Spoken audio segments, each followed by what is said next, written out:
oh, look at that, it's about me.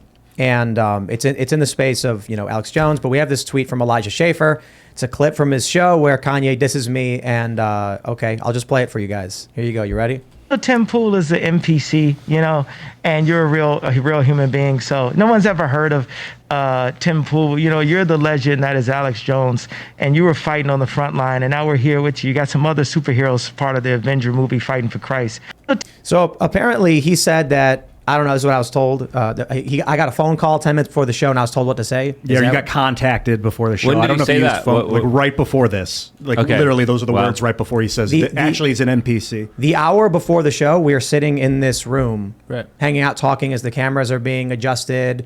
Serge is getting things ready. People are grabbing drinks. So it just literally didn't happen. But I got no beef. You can call me an NPC and say nobody's heard of me. I defer to Alex Jones. I mean, that guy's been around.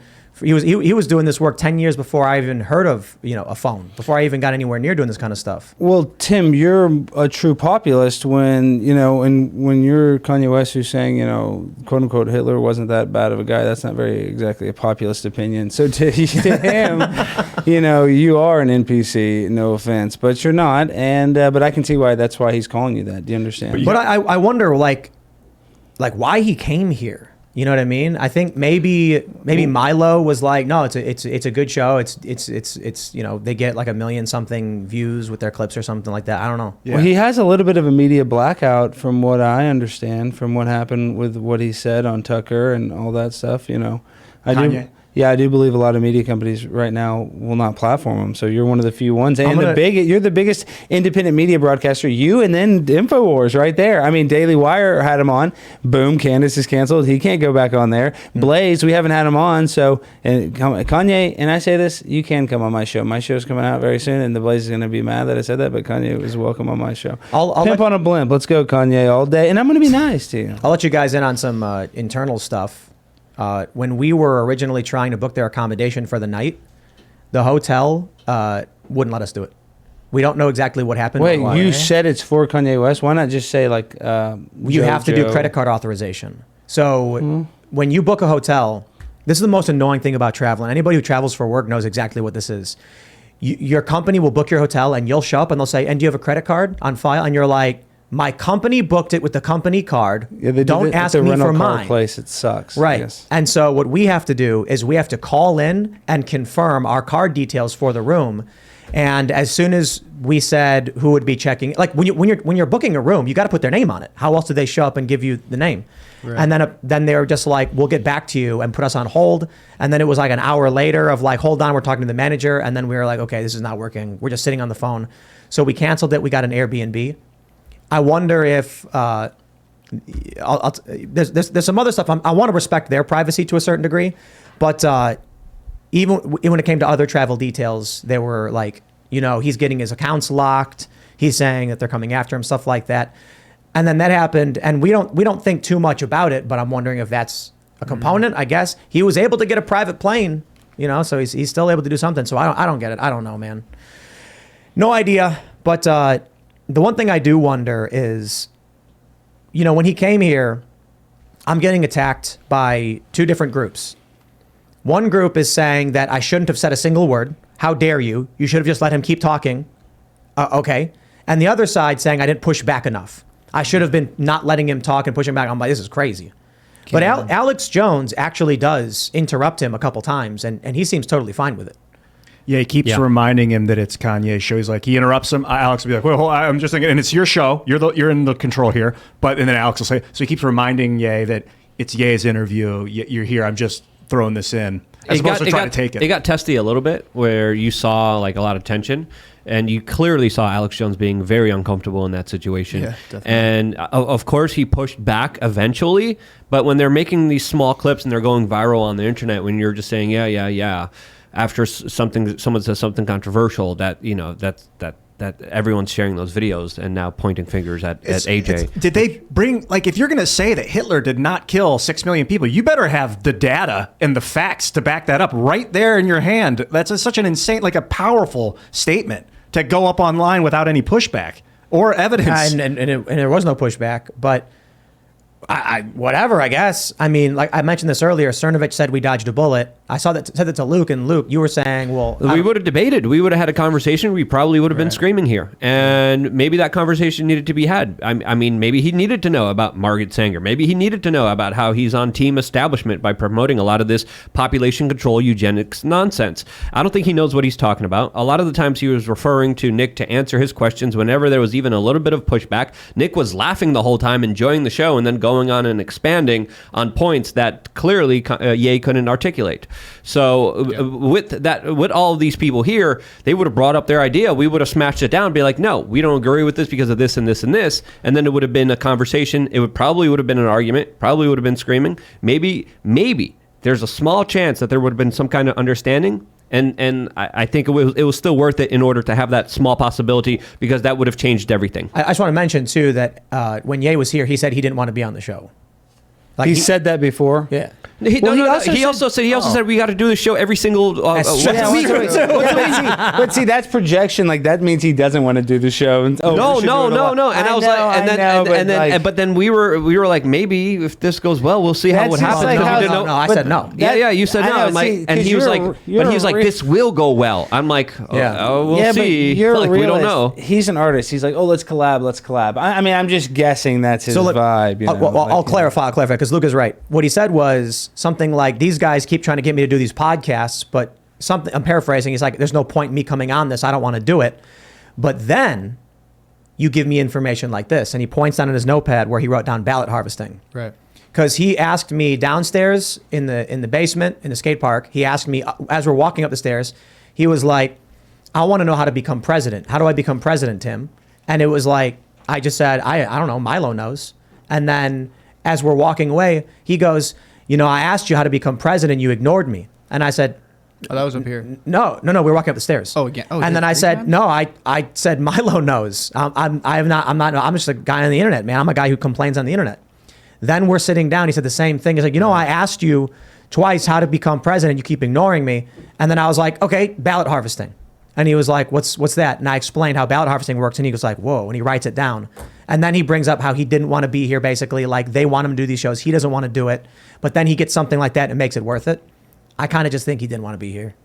Yeah, he didn't. He was honest. He goes where he wants, does what he wants. And he is like, I bet Milo was like, yay, if you want to become president, Tim Pool's the guy. He has a huge reach. People trust him. He's brilliant. Let's go. And Ye's like, yes, I want to be president. Let's go. I don't think Milo said that. I think that's why they came, and why they all came together. Tim, you're kind of baby Joe Rogan. It's like Joe Rogan, Tim but he's like the Rogan of politics. No, he's like the politics guy. Yeah, he's the one.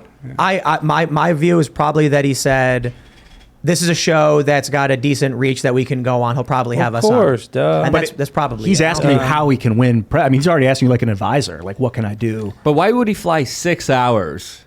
6 hours one way. He got nothing going on, man. And then 6 hours the other way. And then sit down here for like 20 minutes and be like, I'm out. Yeah. Like, oh, you don't believe everything I wrote? No. Well, I gave him cookies. He took some on the way out. Yeah. But what was that deal? Because he goes, this isn't going to be a Lex Friedman deal again. He said that. And I was like, this wasn't even like that. No. Argument over Judaism. That's what it comes down to. I'm so concerned with this argument, too, because it really is important to differentiate between the religion and the culture. It's the only religion on earth that has a attached birthright bloodline to it, which is kind of weird and probably illogical. And like, just because your parents are a certain way doesn't mean that you believe in God. But the tenets of Judaism is that you believe in God. So like, I don't want people saying they're Jewish and then being abusive to humans and giving the faith a bad name. Yeah. Hey, but so tell me, Tim, I remember you left during the podcast for a minute. Did you ever go out there? Because I know Luke talked to him, but did you ever talk to them outside? No. Never. No, when I got up, it was to try and figure out what they were doing with their accommodation. And like I was saying, like whether you should get their plane or whatever? Well, I'm like, yeah, well, we got them a round trip flight and all that stuff. And I'm like, what are you guys doing? And they're like, don't worry, we're taking care of it. That's what I was trying to figure out. Look, I said to him, I was like, I immediately messaged Milo, like, so what's going on? And then, because we booked their accommodation and stuff. And then he just said, we're taking care of it. Don't worry about it. And I said, okay. And that's what I was trying to take care of. I didn't want to talk on the phone. I didn't call him. I was calling the travel agency and stuff like that. And so I couldn't take those calls here live. You know what I mean? Private details of where they're going to be and stuff like that. So that was about it. And I told him, I was like, bro, I'm not even mad. It is what it is. Yeah, he owes me nothing.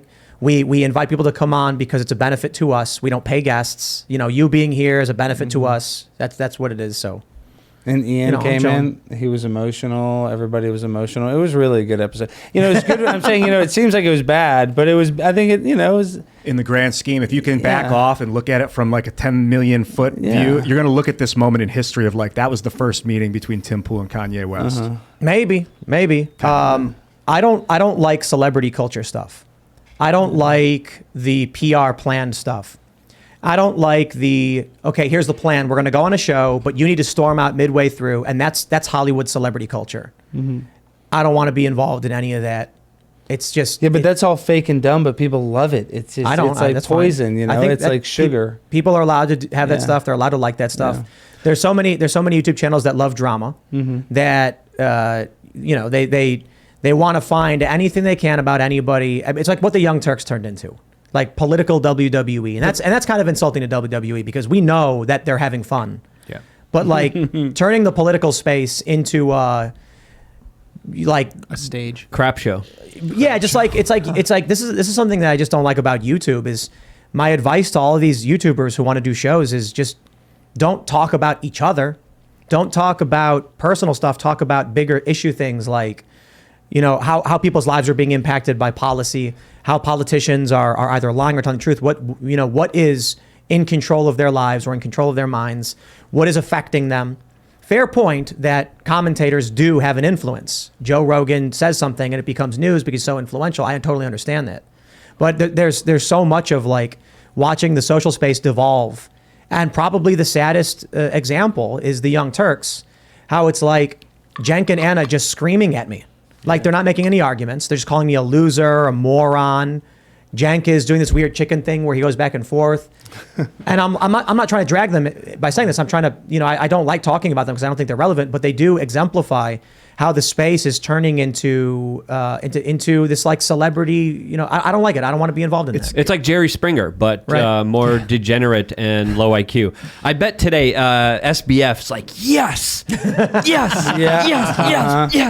I mean, he's already on a big PR media tour with the corporate media glorifying him. But I just wish, I mean, a lot of this is drama. A lot of this is just like e-girl kind of stuff between dudes. I just wish we would talk about Jeffrey Epstein as much as we do Kanye West. If the media would just be focused on where Jeffrey Epstein was going, who he was meeting with, what he was saying, like they are with Kanye, the world would be a better place. If just SBF would get as much attention as Nick Fuentes, my goodness, please, we could only dream. Sam Bankman-Fried is his name. Yeah, well, just not just Sam, but also you have to remember you have to look into Jimmy Savile too, and that's why, you know, I think that's so important because that gives you the context of you're like, wow, there's people this powerful, and this guy was knighted by the Queen, and he was literally probably the worst serial child rapist of all time.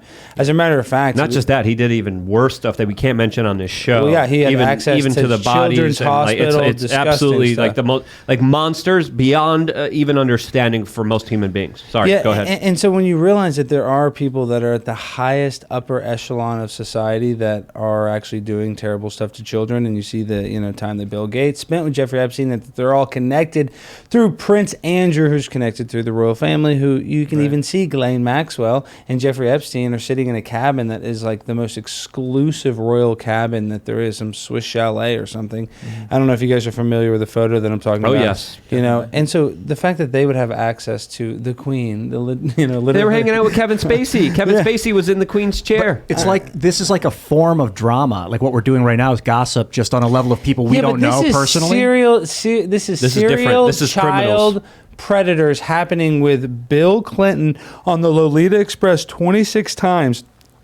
On the flight log that we know of with no Secret Service. This guy is the top guy. And we know that if you look at his pattern of behavior, what he did in the Oval Office with Monica Lewinsky shows you that he's willing to do stuff because he is a sexual deviant and does not follow the rules. So if you think that he's going to Jeffrey Epstein's island and ditching Caribbean, Secret Service. Yeah, and that's what I'm saying. No Secret Service to go to St. James Island just to drink some, whatever, pina coladas. I'm sorry, but you're dreaming. But when I say drama, I'm talking about doing a show where you're like, did you see that guy when he was drinking that beer wow, what a dumbass, versus that guy's on a plane with children to a private island, they're trafficking them. I think That's not drama. Luke, you made a good point that it's criminal. Talking about criminal behavior, When especially like someone's- vile yeah, criminal behavior. exactly. That's But different. it's not just that, it's the government. It's how your life is being affected. It's how they're harming your children. It's how they're destroying your property. It's eminent domain. It's a violation of the Constitution. These things will make it. These things are evil people, criminal people. These are politicians, lying, cheating, stealing. Has a direct impact on the survivability of humanity and the future of this country and our culture and the world. And then the other thing is, I saw a guy walk outside and he was eating a bucket of ice cream. What an idiot. Yeah, I think it's like a fractal, and let me explain that. Like, drama is good in small doses. Gossip is good in small doses because you need to know who's crazy. If someone around here is going to go nuts, everyone needs to know so we can make sure that guy's not here. And that's why communities would gossip. So you can learn about yourself through gossip, through watching other people deal with drama. And that's good. But if it overtakes the conversation, that's bad. Thanks for watching this clip from the Timcast IRL podcast. Hang out with us live Monday through Friday at 8 p.m. and become a member over at timcast.com for uncensored, members-only shows exclusive. Thanks for hanging out, and we'll see you all next time.